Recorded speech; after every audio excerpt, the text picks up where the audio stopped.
কাঙ্গাল না হলে কাঙ্গালের ঠাকুরের কৃপা পাওয়া যায় না, রিক্ত না হলে কৃপা হয় না, শূন্য না হলে কৃপা হয় না, সর্বস্ব না দিলে কৃপা হয় না। এই জন্য সাত্বিক বসন, সাত্বিক আহার, সাত্বিক সাজ, সাত্বিক মন নিয়ে বসা ভগবানের কাছে। কৃষক দেখলেন, আহা কি সুন্দর পোশাক, ললাটে তিলক, কণ্ঠে মালা, বদনে কৃষ্ণ নাম, কৃষ্ণ নাম করে করে যাচ্ছেন। ওই ধানের চারাগুলো হাতের মাঝে রোপণ করছে, ওই জায়গাতে দাঁড়িয়ে একটা প্রণাম নিবেদন করলেন। মনে রাখবেন, আপনি হয়তো হাঁটু গেড়ে প্রণাম দিতে পারছেন না রাস্তায়, কিন্তু সাধু দেখা মাত্রই কি করতে হবে? হাতটা জোর করে প্রণাম দিতে হবে।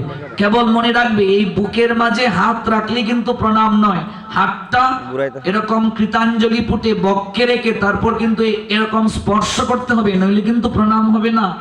কৃতাঞ্জলি পুট, এই পঞ্চ অঙ্গুলি বাম অঙ্গুলির সঙ্গে ডান অঙ্গুলির মিলন হতে হবে। এই দেখুন, আমি দেখাচ্ছি ভালো করে, এই যে এই দেখুন, এমন করলেন, তারপর এমন করলেন, এটা হলো নমস্কার।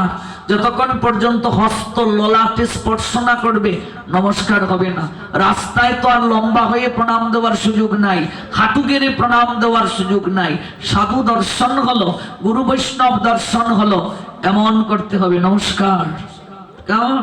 ওই জায়গা থেকেই প্রণাম দিলেন, ফিরে তাকালেন সাধুগণ, বলছেন আমাদের সঙ্গে তুমিও চলো। আহা, তোমার কি শ্রদ্ধা, ওই জায়গা থেকেই প্রণাম দিচ্ছ, একটু ভাগবত শুনে আসি, চলো একটু হরিকথা শ্রবণ করে আসবে। সাধু দর্শনের শক্তি দেখুন, দেখা মাত্রই চিত্তটা নির্মল হয়ে যায়। অসুর প্রকৃতির লোক অন্য জায়গায় যত বাহাদুরি দেখাক না কেন, দেখবে সাধুর নিকটে গিয়েই শান্ত হয়ে যায়, ঠিক কিনা? সাধুর কাছে গিয়ে কেউ উচ্চ গলায় কথা বলে?